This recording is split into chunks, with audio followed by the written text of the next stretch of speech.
Hello, everyone. Welcome back to On Purpose, the #1 health podcast in the world because of each and every single one of you. Thank you so much for taking out time out of your day, out of your evening to be here, to learn and grow and advance your thinking. And like you know, every week I try and find guests that I believe are going to ask us thought-provoking questions, give us deeper insights to ourselves, and give us so much experience and abundance and wealth of insight to learn from so that we can learn from their lives, their mistakes, their failures, their successes, and most of all, their wisdom.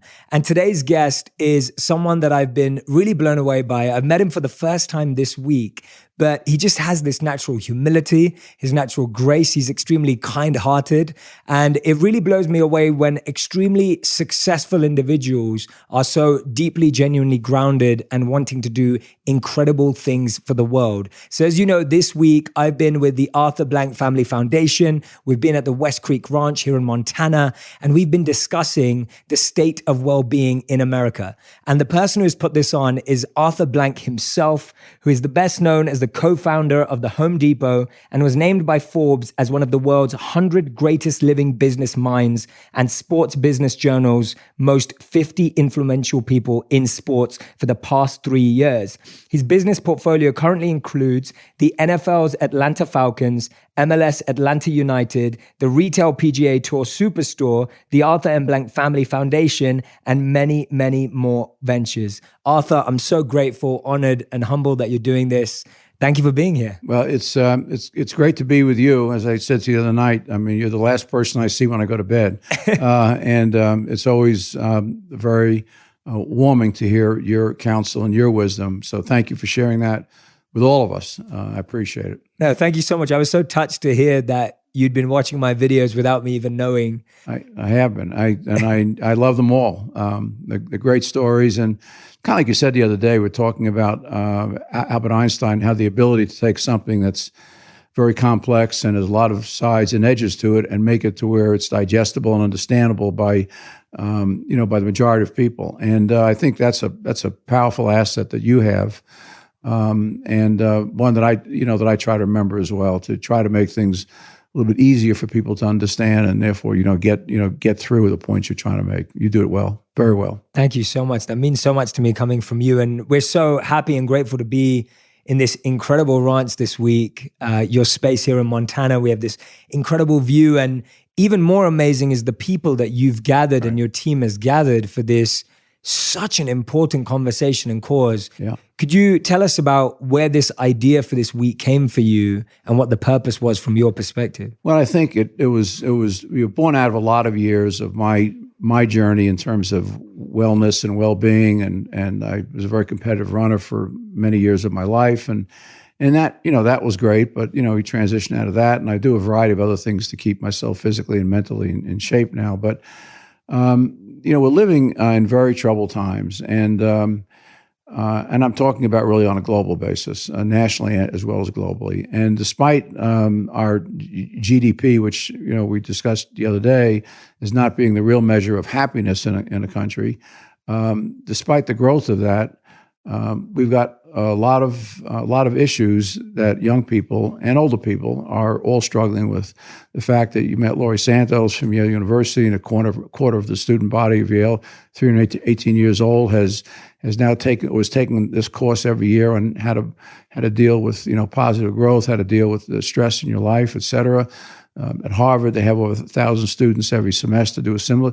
So the reality is, it's not only with folks my age that are, why is the suicide rate double since 1996, 30%, I should say. But the young people today, thank heavens, are questioning themselves. What is my purpose? What's my purpose myself? What's my purpose in serving humanity? What's my purpose in what I'm doing? How do I connect all these dots in my life journey together? And so I think the idea was to bring together the best, the brightest, and the smartest. We have them all, starting with you, and many others that have incredible backgrounds and histories, and bring such knowledge and wisdom to the room And the idea was to bring together for us as a funder and other funders as well, are there ways that we can help move the ball down the field, to use, either of my football teams, American football or soccer as an analogy, but is there ways that we can put our shoulder to the wheel and do more than what is currently being done? Is there ways we can assist? And we do that within our own businesses, and we can talk about that later if you like. But beyond that, what's the scale? What's the impact? We've talked about that.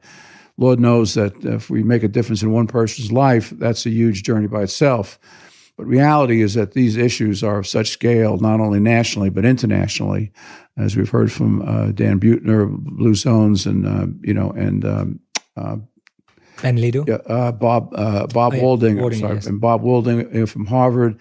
I mean, these issues are being questioned, throughout the world. So they're big time concerns that we have to face. Yeah, absolutely. And when I first received the invite and saw what the conversation was, I was just so happy and in awe that this was taking place. Yeah. I just thought, wow, there's someone out there who is so deeply invested and seems so genuinely caring about what the challenges of the world are. And then when I looked at the list of people coming, I was just like, wow, this can be so exciting for me, because I'll have my notebook out. Right. And I've learned so much this week. Yeah. So thank you again. And I want to help my audience understand your backstory, because I think that's what really shows where people's purpose comes from. Right. It's very easy to look at you. We're sitting in this beautiful West Creek Yeah. Ranch today. Right. Yeah. It's, this beautiful property here, but you actually grew up in a 1-bedroom apartment. I did. Queens. Right. And you didn't move out until you went to college and didn't live in a home till age 32. Right, that's correct, yeah. And so tell us about how formative that experience was and what you learned from it. Well, I think it was very important in my own life. My father was a pharmacist, but I lost him when I was 15. He was 44 at the time, very young age.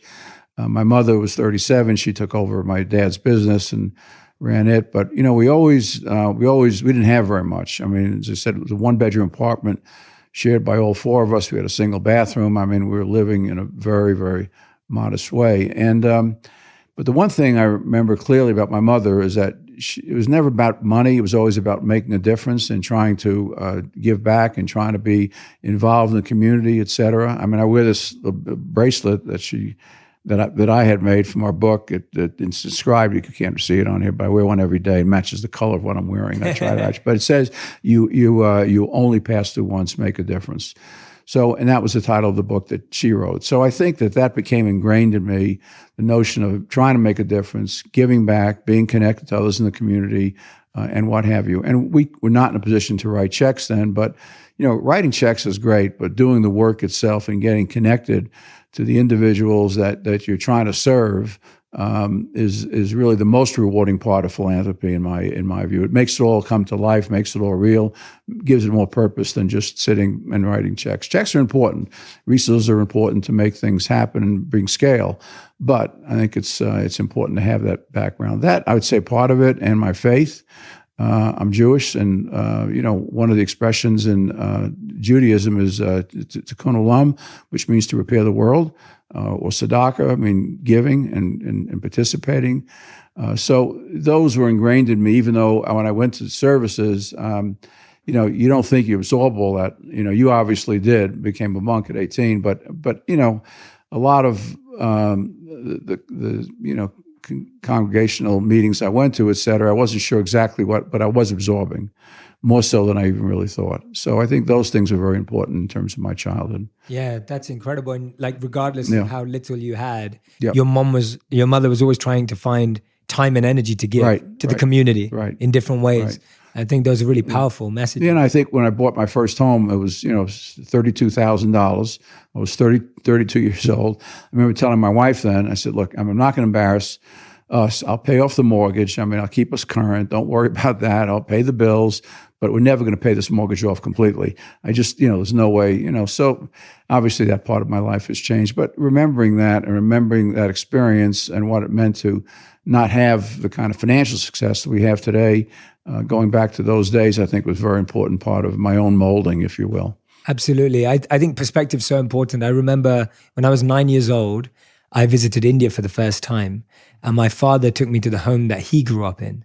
And he grew up in an area where they shared a bathroom with 30 other families. Yeah. His home was as big as this room, and that had 7 people living in this much space. And when I went outside, there were like bats and cockroaches and all this kind of stuff. And I was just like, I couldn't believe that that's where my dad grew up. Yeah. And compared to, we didn't grow up in a huge house in England, but compared to his home, our home was huge. Yeah. And so for me, it was so important, I feel, at 9 years old to see that. Right. Because it started making me feel grateful for what I did have rather than being ungrateful for what I didn't have. Yeah, and I think, just as your journey brought you at some point at age 18, I think it was, when you decided to, go on the journey of becoming a monk, you're affected by your background, your history, all the connecting points in your life. And sometimes they don't all seem to add up right at the moment, but there's a big puzzle going on in your head and in your heart and in your spirit that actually brings those things together. And it's, that moment of saying, aha, this is my purpose. This is really what I want to do. I feel at peace with this. I want to, go as far as I can down this road, take others with me, travel with others, et cetera. So I think it's been beautiful from my standpoint. Yeah. And tell us how then 5 years later at 37, you go from feeling tired of working at a regional hardware store to then going on to build the biggest. What does that process of thinking about it, making it happen, pushing forward look like? Well, we really weren't tired of doing it. It was a company that was called Handy Dan Home Improvement Centers, which was then the most successful home improvement center company chain in the United States, but it was owned by a larger company that was in financial difficulty. So when Bernie and I, my partner who co-founded Home Depot, we got fired actually. So it wasn't like, well, let's, it was a lot of political reasons, and that's a whole nother story. But beyond that, it was our chance really to live our lives over again from a business standpoint. And although those stores were the best run in the United States, we felt if we ever had to compete with a large, no-frills, down-market warehouse store, we really couldn't do it. So we said if we couldn't do that, and we were running the best company in that sector that time, let's try to develop that and go with that. And that was the birth of Home Depot, and started in 78. First stores were in 79. It's a long story. When I left 23 years later, it was the second largest retailer in the world, second only to Walmart, which is a great company. And they have one of their senior executives here this week as well, and trying to understand well-being and wellness and how that relates to the associates that they have. And I don't even know what their number is today. It's probably about 1.5 million, maybe more than that. It's mind-boggling. Wow, that's insane. Yeah. What gave you, what I'm really interested in, Arthur, is that what gave you the courage and risk-taking after being fired at the age of 37 to do that? Because I think today, and it's interesting because I was sitting yesterday at a table with Laurie, with Robert, and we were discussing this, and what they were sharing with me is that so many students today at some of the best institutions in the world, and all institutions in the world, are so scared of doing anything that isn't the path. And what I mean by the path is they believe that they go to Yale or Harvard, they continue and they have to get a job in what they're studying right now, and that they have to live that very narrow line. And they said, in their words, they know some of their students are doing things they hate just because it's the path. Where did you feel the confidence and the risk-taking approach to try something new? And how can our audience and listeners today feel that they're not old? Because today people think they're old at 25. And we think we're old at 28 to try something new. I got married at 23 the first time, and I said, oh God, this is 23 years old. I need to get married. Today, the kids are getting married much later. But in any event, I think in my own case, probably came from the experience that my father passing away at an early age, being an entrepreneur. He was working as a pharmacist. He left several years before he passed away, started his own wholesale drug company across America, drugstores, hospitals, nursing homes, et cetera. And then when he passed away, my mother took that business over. So I had all these role models in my family of, not giving up, of trying something new, extending yourself, going on that journey. I've been connected with Outward Bound for probably 40 years now, and their slogan is to serve, to strive, and not to yield. And so I very much believe in that, and the notion that we all can do more than what we thought we were capable of doing.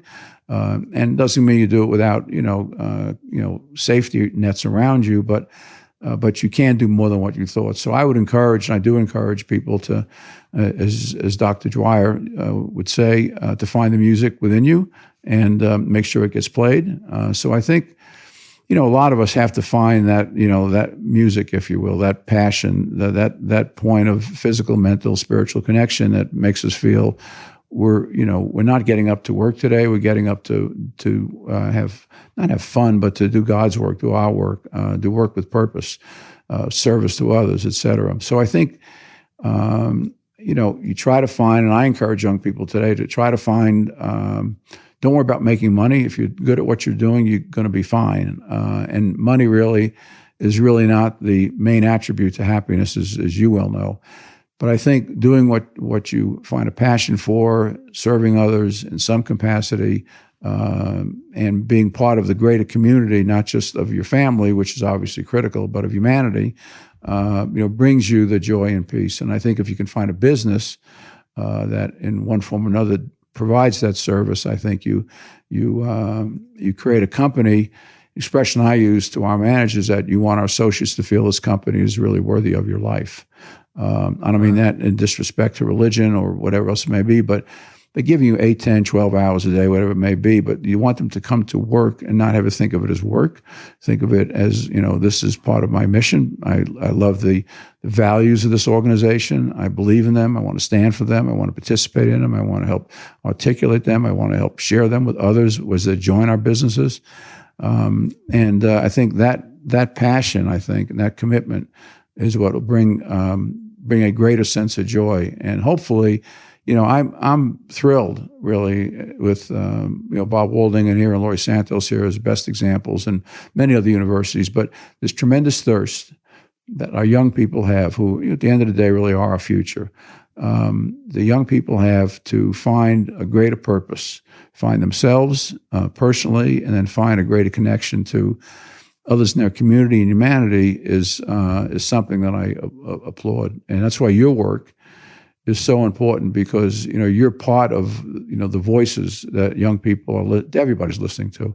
I'm 76, so I'm not young, but everybody is listening to today, and trying to get some better guidance, broader guidance, more spiritual guidance, connecting guidance to everything inside of themselves than they would have had otherwise. So, I'm very optimistic about the direction that we're going in. But it's not going to happen by itself. It's not going to change by itself. We need people like yourself, Jay, and all the people in the other rooms that are doing incredible work and making sure that those messages get expanded, and we're touching more and more people, and find ways to bring that message of scale. And I think it's one that people, when somebody has that feeling that I'm not really, this is purpose to me. And in the true sense of the word, what I'm doing every day has purpose. It's like these, young men you have here, we're recording this. I assume, they love working with you, but they probably love, hearing some of these stories, and every day they exposed to, some other thoughts that help them enrich their own mind and their own thoughts. So. Yeah, absolutely. And when I hear you speak from the first day when you led the introduction to even now, the words like purpose and values and spirit, they're so deeply embedded in who you are. And one of the things I loved, and we'll try and get a slide to put it onto the video version, but when you first started speaking, you showed us the 2 value diagrams that you have. Mm-hmm. And one thing I loved is that there was an upside down pyramid. Right. And on the upside down pyramid, the person at the bottom of the pyramid was Arthur. It was me. Right. And I love that because and at the top was customers. Right. And then you had the other circular one with innovation and all these other aspects of values. I'd love for you to talk through some of those. Sure. Because I believe that we hear a lot of people say this stuff. Right, I know. And you've probably heard it more than I have. Mm-hmm. But from spending a bit of time with you and seeing the success of what you've done, it seems like you've actually been able to really do it. Right, yeah. Please share with us some of those values and how you constructed them specifically, and where that upside down pyramid and you at the bottom idea came from. Yeah. So I think, Jay, all of our businesses, regardless of their exactly what they're doing, you described them all well earlier, all at incredibly high very high success portfolio and results, they're all based on the same set of values. And the same set of values is a wheel of six, if you will, but they all have to do with relationships, all have to do with community, all have to do with respect, all have to do with giving back. None of those key values have anything to do with, what's our maximum revenue, what's our rate of profitability, what's our return on sales, et cetera. It's all has to do with behavior and how we treat the people that we're serving. So whether we're serving guests here at Mountain Sky or at West Creek, or whether we're serving customers in our PGA business, or whether we're serving fans in our Atlanta Falcons or Atlanta United in our stadium, which has been voted #1 stadium in the country the last 2 years, little plug. But everything we do is all about service to others.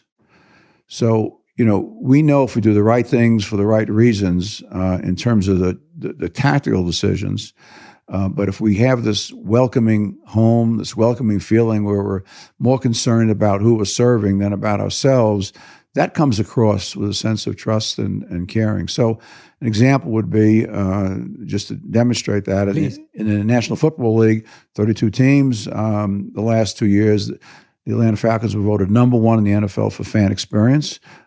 Major League Soccer, we're at 24 teams. We're ranked #1 in Major League Soccer in terms of fan experience.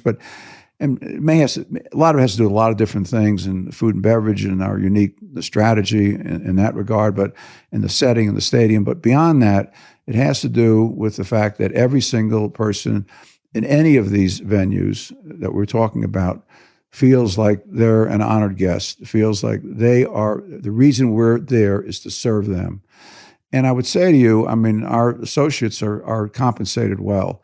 But having said that, their greatest compensation, in my view, is that, they're seeing people smile every day. They're making people's dreams come true. They're making people's problems go away, this sense of community, all of these things that we share and talk about.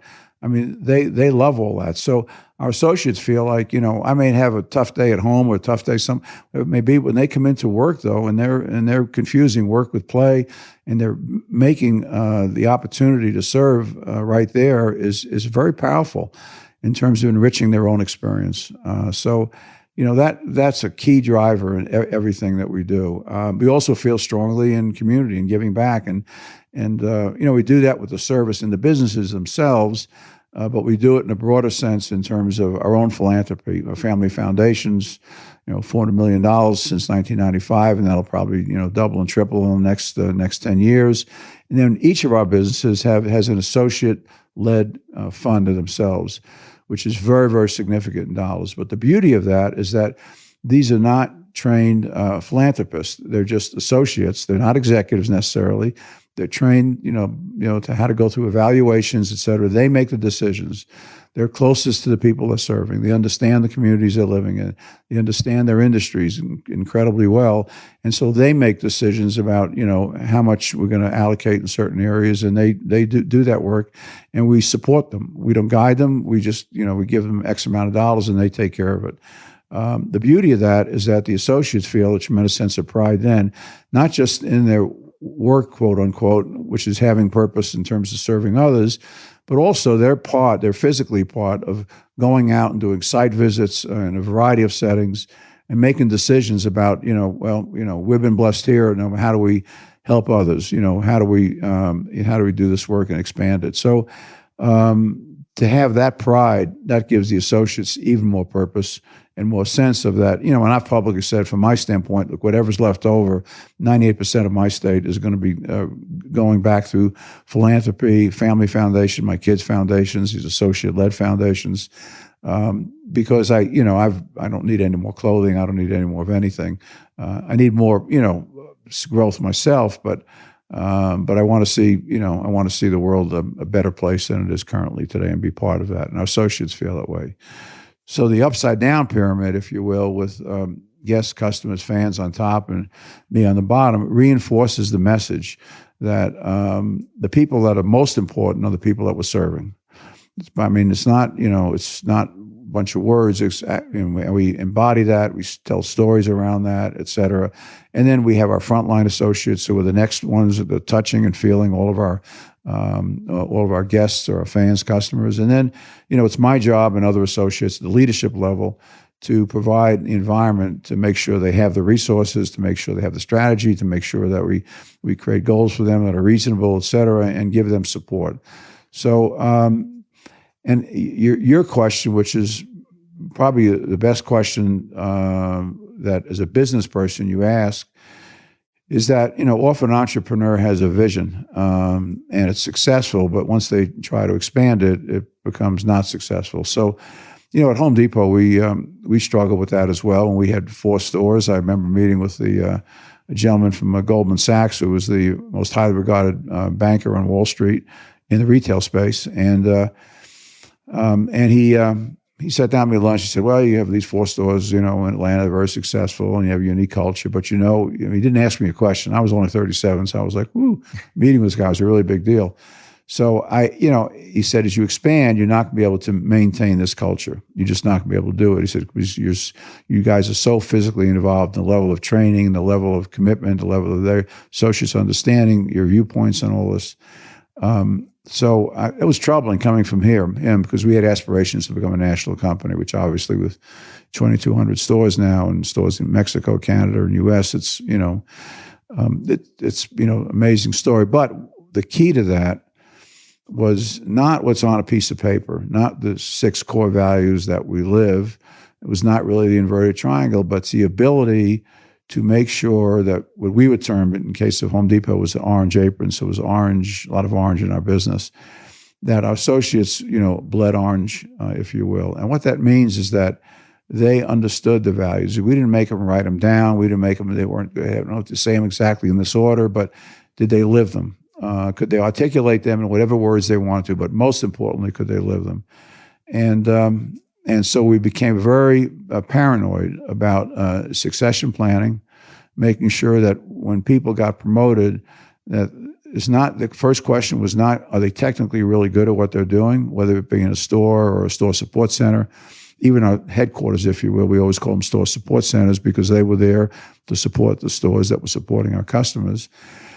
But the key was, do they understand it? And so understand our value set and do they live it? If they live it, they had a chance to move ahead, become a store manager, become a district manager, whatever it may be. If they didn't, it didn't mean they were a bad person, but we put them in another area where their ability to affect large numbers of people was not going to be as great. So that ability to understand and live our values and become a role model and lead by example is one of our core values, lead by example. So you saw last night that I served pie. So, this is maybe off the subject a little bit, but the example is it's important. It's not just important. I do it at Mountain Sky as well. Our guest ranch open to the public because, I want the guests to really see me in a position of service to others. I want our associates to see that. It's not just a bunch of words. It's actually leading by example. There's nothing that I wouldn't do to help. Last year at Mountain Sky, I was sitting in the bar area and having a drink, and I heard somebody say, "Well, our bathroom is not working, and it's over there." I said, "Yeah." So I went and I fixed it myself, and there was another one that wasn't working. I fixed it myself. So, I came back. I just, that's kind of my nature. It's not working. Go fix it. It's not a matter of title of who I am. I didn't ask anybody else to do it. I did it myself. So the associates the next day, I had a couple say to me, "We heard that you actually were fixing toilets yesterday." I said, "Well, yeah, it wasn't, it's part of what we do is that we have to lead by example." And those storytelling, those examples, and picking the right people behind that understand those things and live those things are the way you expand an organization over a broader scale. If you have really bright people, they don't get what you're doing, they don't get your purpose and your vision, then it's not going to work. Doesn't mean they're not bright, doesn't mean they're not good, doesn't mean they don't have a different purpose in life, but they're not going to be able to support your organization. Yeah. So, much of what you're doing and expanding it so incredibly in the last 3 years, you have to have the right people around you, people who understand Jay Shetty, people who understand your value set, I mean, they can have their own, but it has to be, in a certain sense, has to have sense of service and sense of purpose deeply ingrained as well. Absolutely, absolutely. Yeah. And thank you so much. That was a beautiful answer, by the way. And amazing to hear that you were fixing toilets, and definitely saw you said pie yesterday. Yeah. But no, I think it's amazing, and I've definitely felt that with you personally this week, just how personal you are with everyone and how much you make sure and check in with everyone and making sure we're all okay, which has really been beautiful and very, very amazing to see that as well. And that answer was amazing, because for me, that is what defines leadership. When I meet someone, I'm most endeared by their humility and by their character more than how much money they've made or how successful they are. And I think that's all of us. We remember people based on how they make us feel, as opposed to what they have or what they say. And I think the fact that you've been able to do that in an organization, tell me about a time, Arthur, where actually you may have made a mistake or a failure in the organization, and I'm sure there were many, but any that stand out to you where you really learned an important lesson that stayed with you, that made you change something? I hope there weren't too many, but there were some. I'll give you an example, and this was one at Home Depot as an example. The only acquisition we made when I was there and Bernie was there was a group of 9 stores that were in our industry. They had stores in Dallas and elsewhere in Louisiana and Mobile and Baton Rouge, et cetera.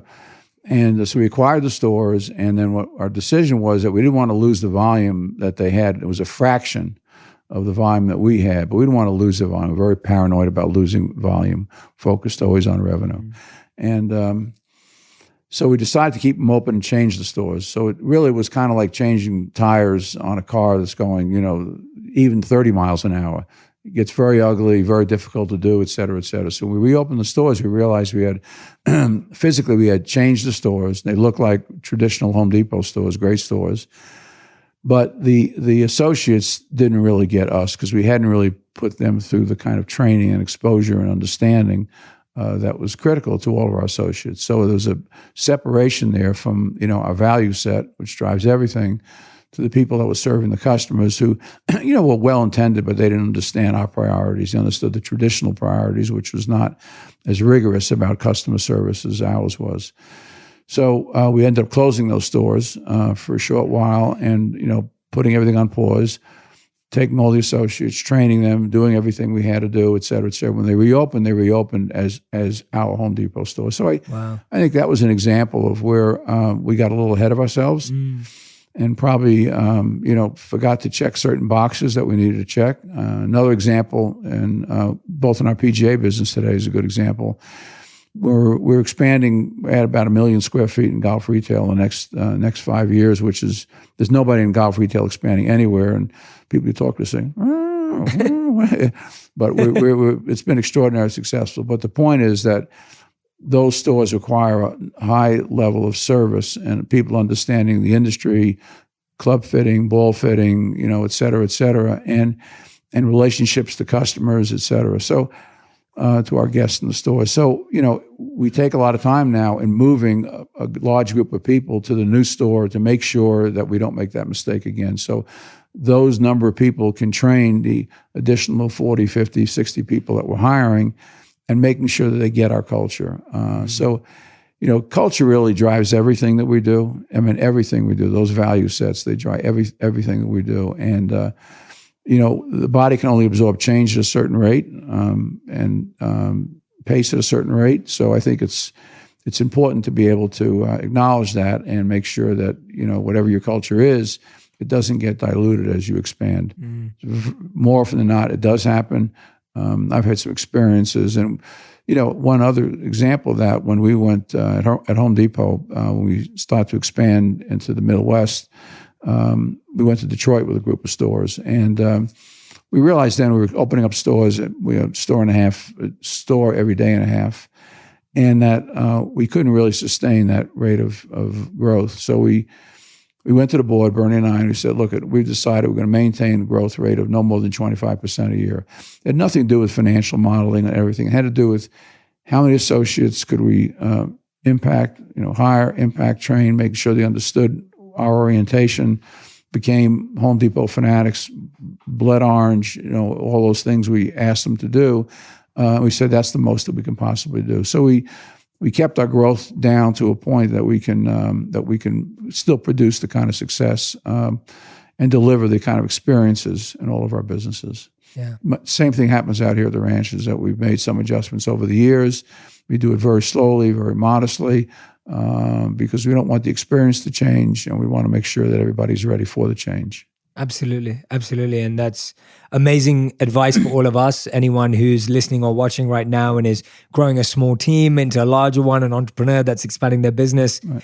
Culture is that thing that's going to make sure that you succeed in the long run. Yeah. And it's so easy to hire fast and hire quickly. Right. And I know Alex and I, and with the businesses that I work with right now, we're actually some of the slowest hiring people in the world. Well, and it's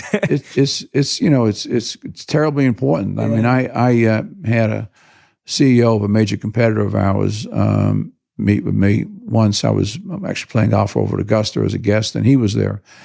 And he said to me, well, if you're here around lunchtime, I'm out on the putting green, and, come over, say hi. And I knew him. So I did.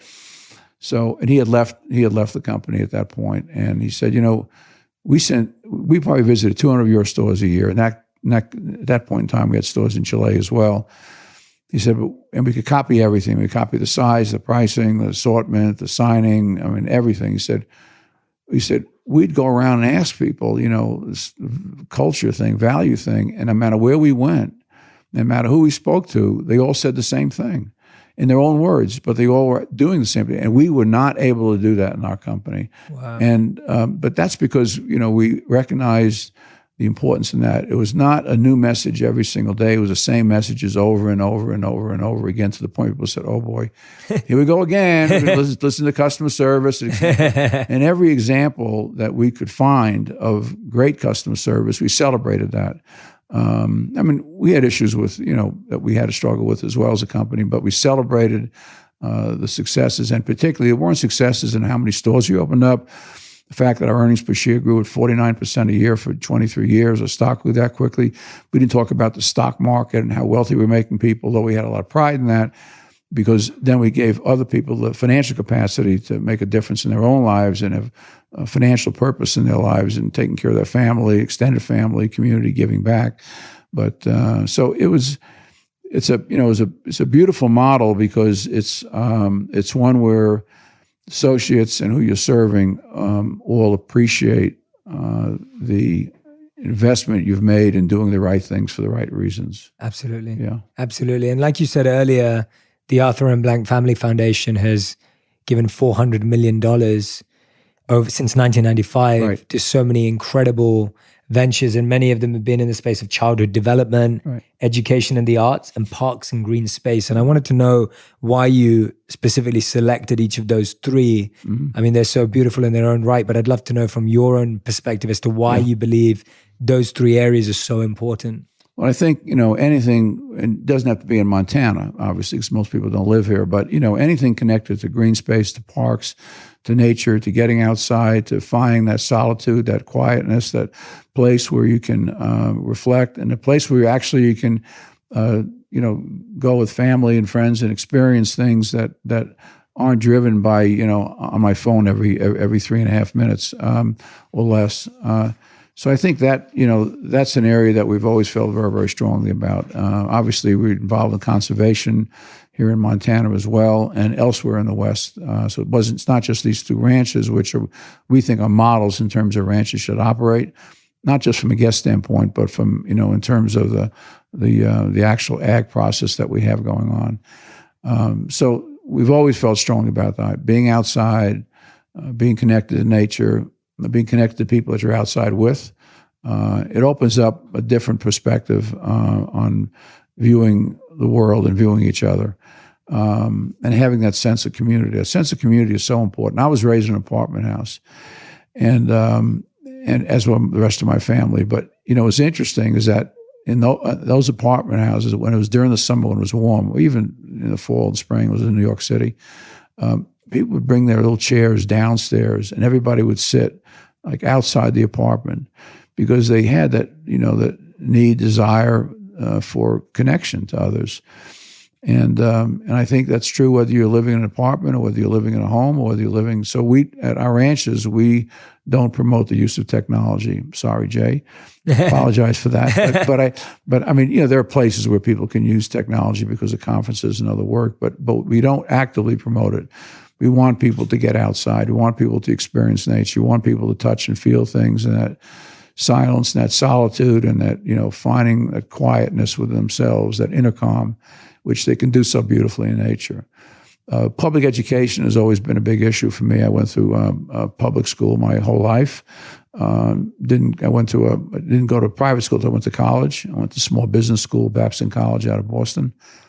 And so I feel like, you know, the more that we can do in terms of public education at a higher level creates, you know, really unlocks minds of all of our young people, that exposure. Thomas Friedman was right many years ago when he wrote his book, The World is Flat. And I think we're realizing that more and more and more over time. The book's 25 years old, but reality is that we're seeing that every day. It's becoming less curved and more flat, and everybody is connected. And I think, you know, that's a wonderful thing.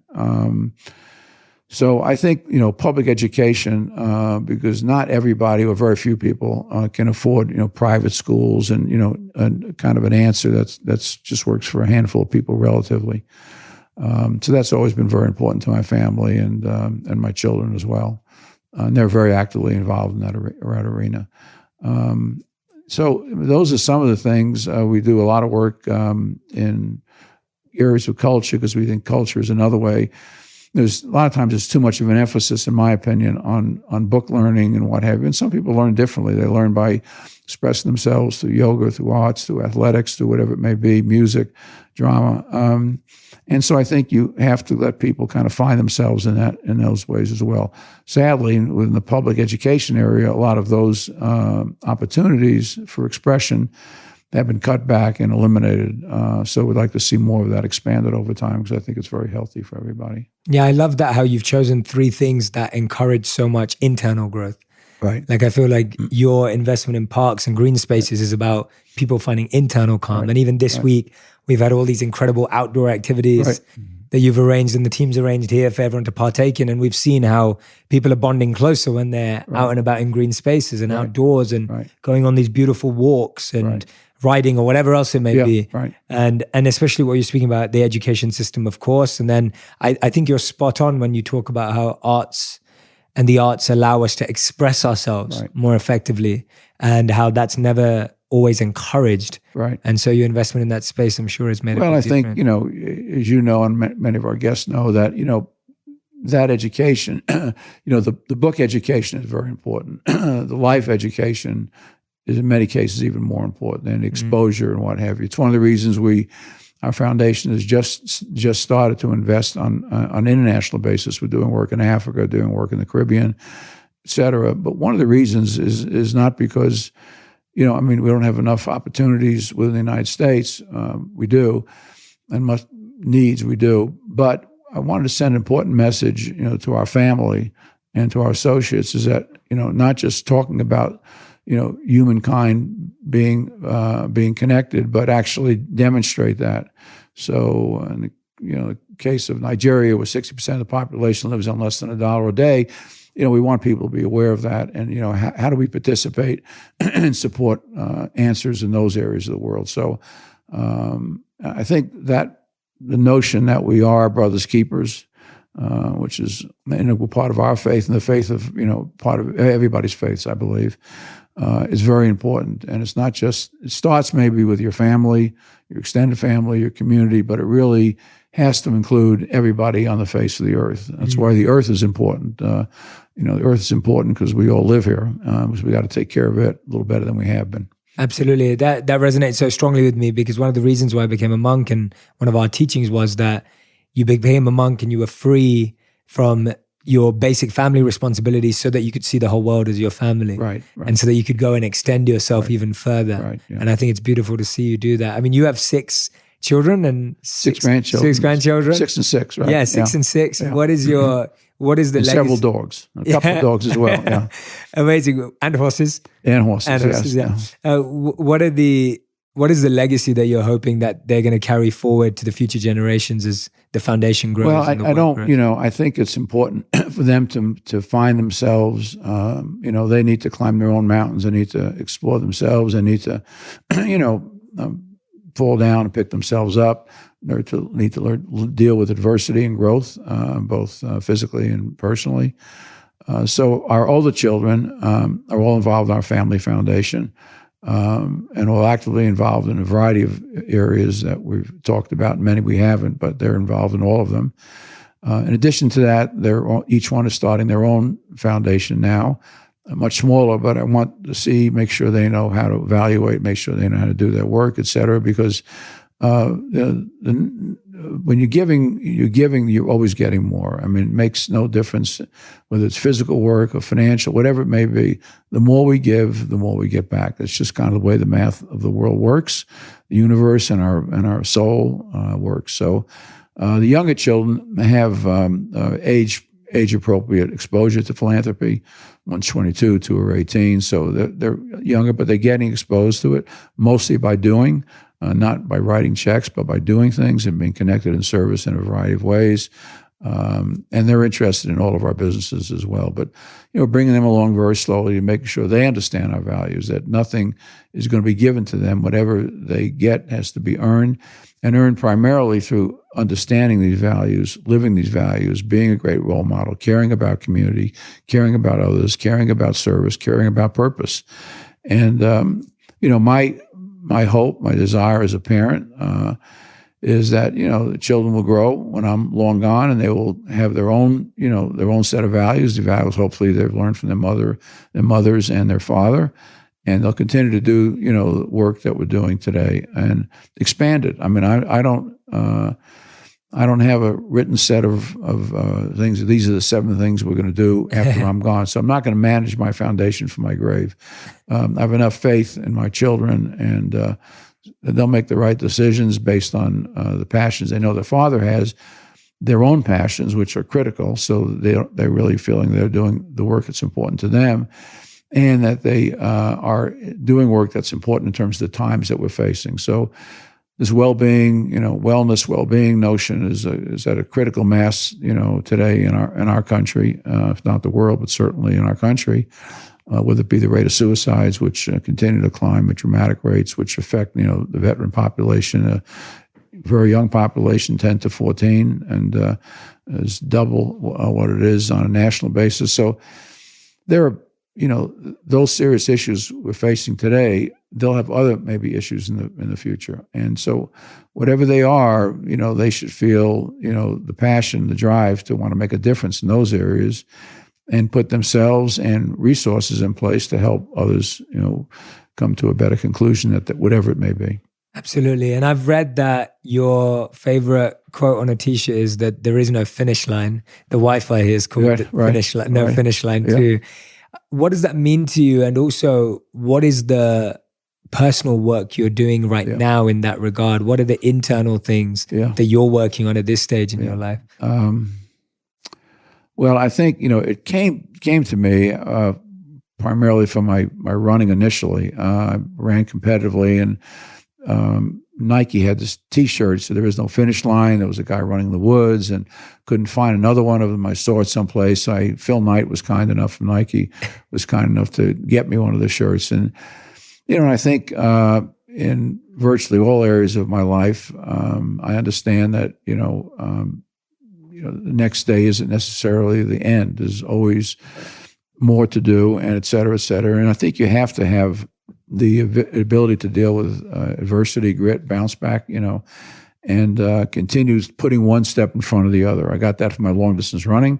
You probably got that from your monkhood, and maybe athletics as well, and other areas of your life. But the ability to understand that these problems that we're facing are not, you're not in and out in 5 or 10, 15 minutes. It's not a transaction. It's about relationships. All of our businesses are that way. It's never about the transaction. It's always about the relationship. So these causes, these issues that we have today in our country and worldwide are not going to go away tomorrow. So we have to have the wisdom to understand that. We also have to have the tenacity to say, we're going to make a dent and we're going to make a difference, just as my mother said in the bracelet I'm wearing. but we're going to make a difference. And every day we're going to continue to strive to move forward and to make a difference in that area. So I think, it's important. I think my oldest daughter would say, Dad, that, I love the expression, I love the feeling, but, which brings me back to myself a little bit. She said, but at some point, in your life, you need to be able to say that I'm kind of you need to be at peace with where you are. And that's where I think my version of wellness and well-being has changed, because it used to be running 7 days a week. If I didn't do that, that was my design around fitness and well-being. In many ways, physical fitness is important. But I think the whole notion of trying to dig deeper and really understand myself and my real purpose, and are we connecting the dots as well as we can, taking time for myself to every day to do meditation. I need to get back on that horse again. I did it for a number of months with, I got encouragement by Deepak Chopra, but I need to get back on and do it again, because I saw the value of that, for a very long period of time. The work I do in terms of yoga and just the quietness, living in a quiet space and taking time to reflect. And it's one of the reasons I love Montana. We come out here and we walk, we hike, whatever it may be, horseback ride, and see this beautiful scenery, but it's quiet time. So the ability to be calm, the ability to reflect, the ability to build that into my life every day, where I'm not kind of a gerbil on the wheel, which is constantly running, the ability to get off that that cycle and pause, reflect, understand, build back my strength, my vision. I think that's been an important part of my own personal growth. That part of it didn't take place until, probably just maybe 4 or 5 years ago, I think, when I began to think more about, in a broader sense, a deeper sense, purpose and service to others. A good example of how we can connect, a great business to doing the right things for the right reasons. We built a new stadium in Atlanta, Georgia, the Mercedes-Benz Stadium, voted the best sports facility in the United States in the last 2 years and maybe in the world. But it's built in downtown Atlanta, which is magnificent today, but there's a part of downtown Atlanta, the west side of Atlanta, which is the birthplace of Dr. King, birthplace of many civil rights leaders, that has gone, downhill for the last 30 years. Unlike most other areas in Atlanta, when I moved there were 1 million people. Now there are over 7 million people living in Atlanta. And so we set out from the very beginning with saying, look, we're going to build the best stadium in the world that's designed around the people that we're serving, the guests that are in the stadium. There's no question we're going to be 100% successful at that. And I met with a lot of people from the religious community who said, I said, well, how does this create a situation where we can create a rising tide will float all boats, all these communities that are connected to our stadium, but have fallen backwards, slid backwards. And they said, it's not about buildings, it's about, human capital. So we spent 3 years, actually, because one of our key components of our values is to listen, to listen and respond, whether it be people who are serving in our businesses or people who are serving through the foundation. So we walked the streets of the West Side, met with neighborhood groups, and, basically didn't say very much. We just said, look, we're going to build this magnificent stadium. We want it to be a positive force in your lives. We're done talking. Now you tell us, what is it that's important to you? What's important to your community? What's important to your family, et cetera, et cetera. And, it wasn't a list of 100 things. It was a list of 4, 5, 6 things that were really critical to them. And so we made it clear from the very beginning that, the stadium project will take us 7 years from the design, the thinking about the structure, et cetera, to building it. But this is going to be a 20, 30-year process. That's where there is no finish line kind of fits in as well. And so we spent a great deal of time listening and then responding. And one good example is a program called What West Side Works. One of the things that everybody said in the community, we need jobs. We don't have jobs, and that affects us in a whole variety of ways. So we trained. We had over half the people living in those zip codes applied for this program called West Side Works. We've taken in probably close to 1,000 have been trained, and the training really is to give them the life skills and the work skills so they can be successful, not just on one project. So whether it be in construction or food or baking or nursing or IT, whatever it may be, whatever their interest was, we did all that training, and then we put them to work. So a lot of these training programs where they fall down is that they train them, but they don't make the connection to it. They need a job. I really need a job. So our notion was every single person who graduated this program was going to actually have a paying job and what have you. So, Amazing. When whoever it may be went back in their house, and it was one individual I remember, his name was Lloyd. It was a great story about he was a tattoo artist, and he had 3 children, single father. And, because of the nature of what he was doing, he wouldn't be home in the evening. So his kids would go to school, come home. He was not home. He was out, doing his trade. And so he went through this, became part of the construction crew that helped build the stadium, and now was working with construction in a variety of other areas. But he had a regular job, came to work at 8 in the morning, worked till 4, 3, 5 in the afternoon, whatever it may be. Then he was home in the evening. So he was making money. He was walking in the door. His chest was, out. His shoulders were back. Smile on his face. His kids said, it's not just financially, but his ability, self-confidence, and his ability to say, I can make a difference not only in my life but now in their lives. That story was told probably 1,000 times over on the West Side, and that's we understand it's a longer journey. We understand human capital and human capacity takes time to nurture and to help grow. But we're equally committed to that, and that's true with all this community work that we do. We try to identify not what we see, as the needs, is really what the needs are by the people that are living these communities. Yes. Sometimes foundations make a mistake, and they operate, say, from Atlanta, and they throw Scud missiles here, there, and elsewhere. Good works, I should say, here, there, and elsewhere, but they don't really understand the pulse on the ground. What's actually happening? What does it mean to live that way? And so we spent a lot of time, most of our time, in starting our evaluation work by understanding what is it that the people that we're serving, what is it that they're saying, not what we're saying, what are they saying, where do they feel that they need help and support.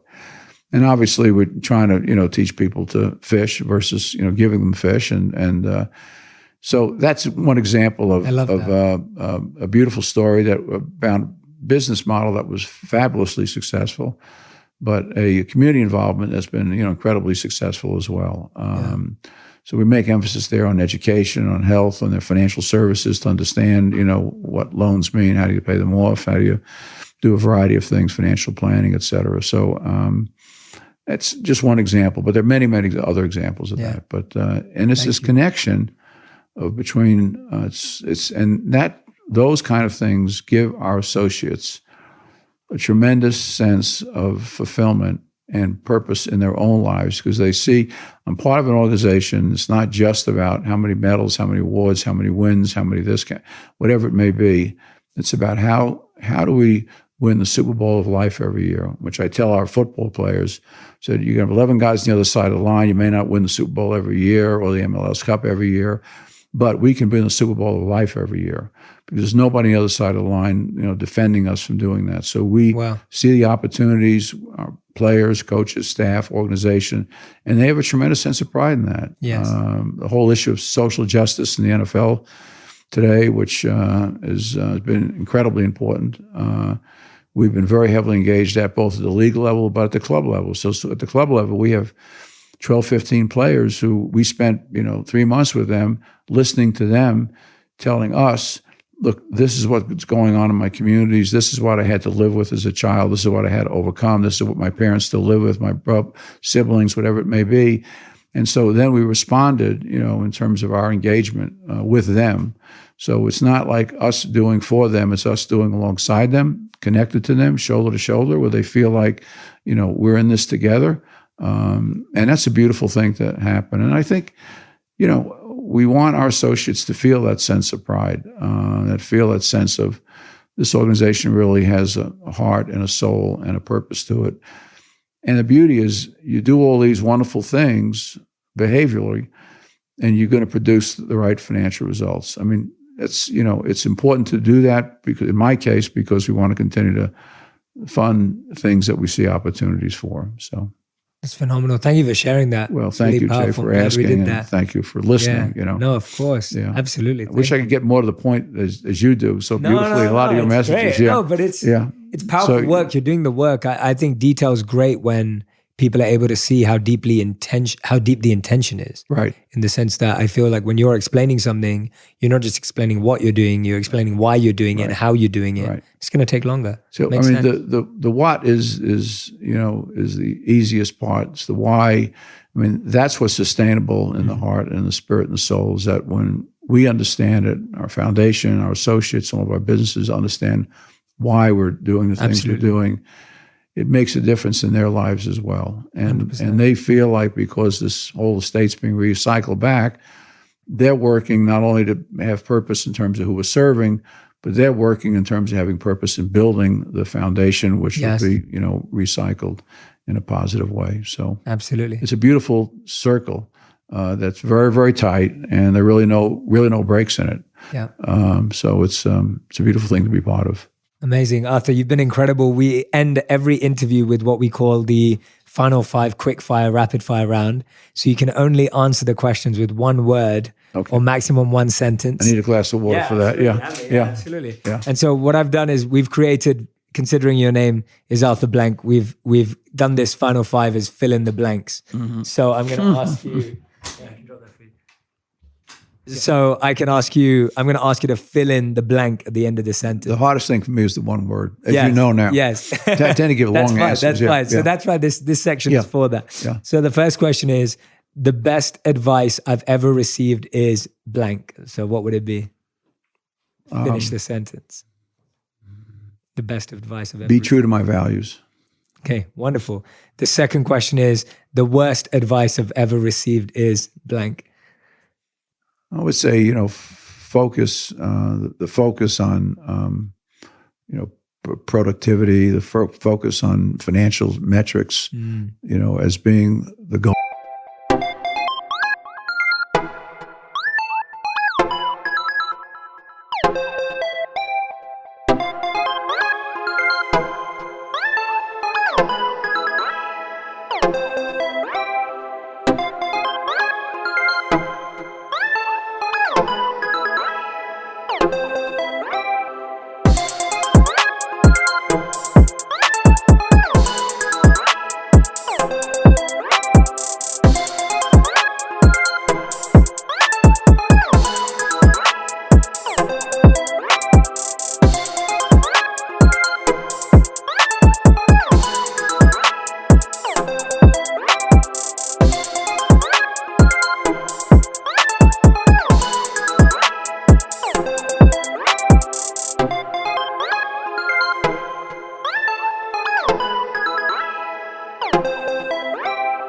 Whole versus all the other things in terms of behavior and changing people's lives in a positive way and seeing the joy in that. That's been great. Great answer. Okay, question number 3. 3 things I'm grateful for are blank. Well, I have to start with my family.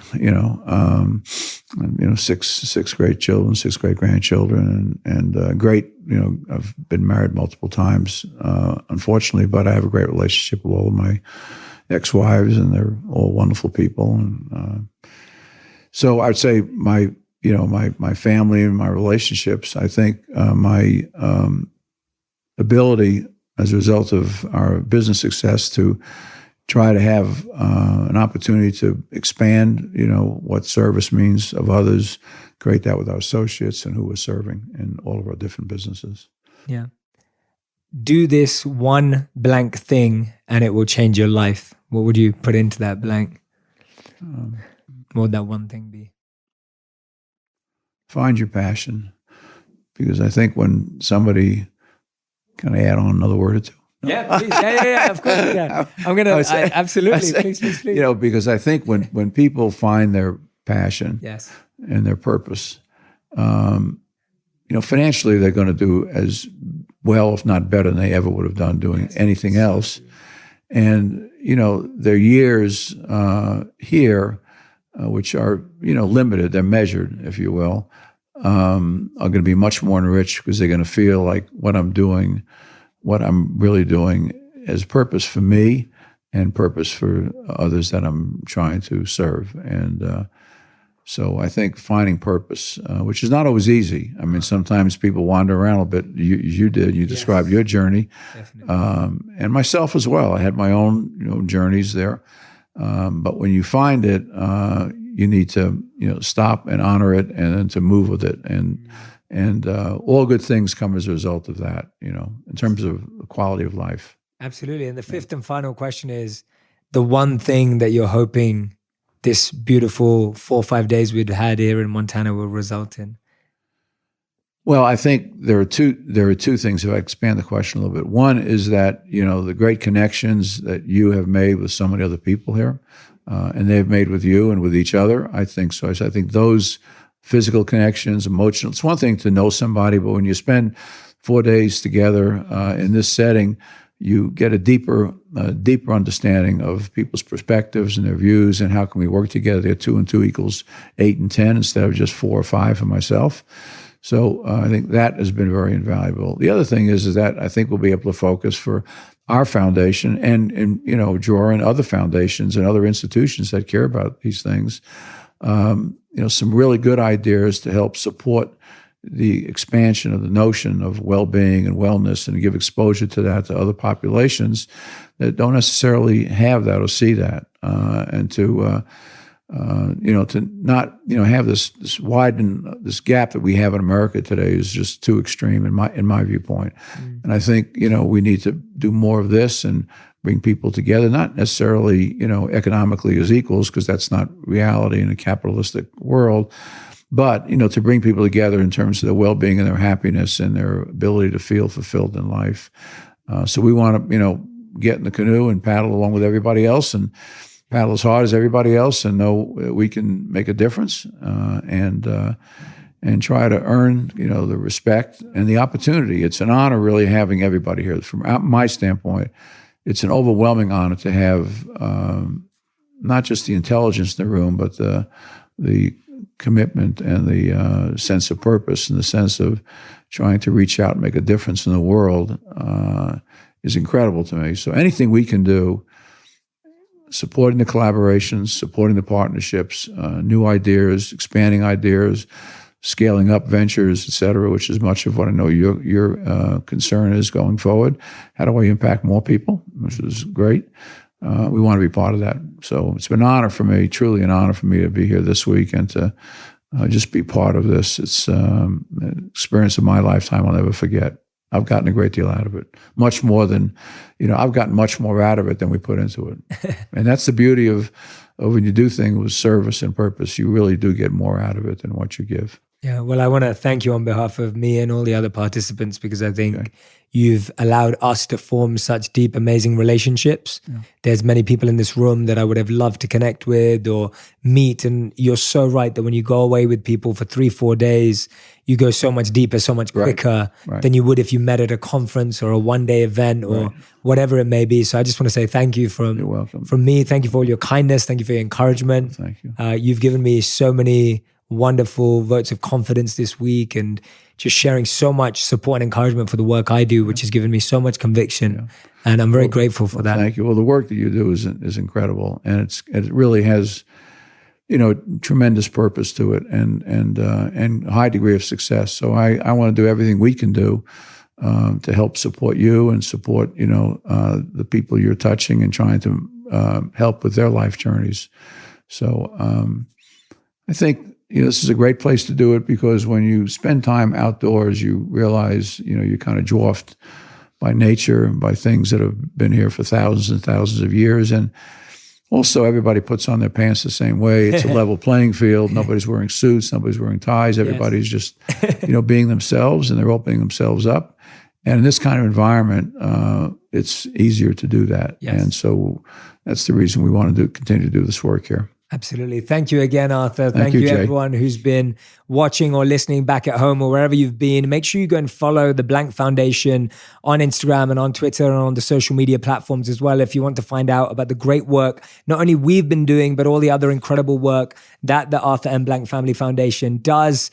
Please check out this podcast. Share it with other people that you feel are going to benefit from this incredible presence around service, incredible presence around giving and doing through our work. And for anyone who's aspiring to be an entrepreneur out there, what better values than the ones that have been talked about in this show? Make sure you share those on Instagram so that I can share them as well. I'm always looking through what you're learning so that helps me ask better questions and serve you better.